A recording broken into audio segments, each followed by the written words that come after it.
తప్పకుండా నిలదీస్తాం, తప్పకుండా వెంటాడుతాం. మొన్న శాసనసభలో ఎట్లయితే అబద్ధాలు చెప్పి తప్పించుకునే ప్రయత్నం చేస్తే అక్కడ మేమందరం నిలబడి గట్టిగా మాట్లాడినామో, రేపటి రోజున కూడా బడ్జెట్ సమావేశంలో కావచ్చు, తదుపరి కావచ్చు, ప్రజల తరఫున ఎప్పటికప్పుడు మీకు ఇచ్చిన ప్రతి హామీని నిలబెట్టేదాకా ఎంబడబడతాం. ఈ దివాలాకోరు మాటలు మా ఓటేస్తేనే నిలబడతాం, మా ఓటేస్తేనే మన 420 గ్యారంటీలు అమలు చేస్తాం అనే మాట ఏదైతే ఉన్నదో ఇది ఎలక్షన్ల ముందే చెప్పింటే ఆనాడే ప్రజలు నేను చాటించి తంతుండే.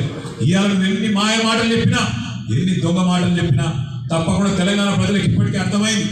ఊర్లలో బాధపడుతున్నారు, అయ్యో కేసీఆర్ గారు ముఖ్యమంత్రి లేరు అంటే మాకు అర్థమైతే లేదు, కేసీఆర్ లేడా అట్లెట్లా జరిగిపోయి. మా చెల్లెలు ఇప్పుడు బాగా చెప్పింది లక్ష్మి, కమ్మను ఇక్కడ కుమ్మ మీద దెబ్బ పడుతుంది అనుకున్నాం కానీ అసలు చెట్టే కింద పడిపోతుంది అనుకోలేదన్నా. అక్కడక్కడ తాత్కాలికంగా లోకల్ కోపాలతోని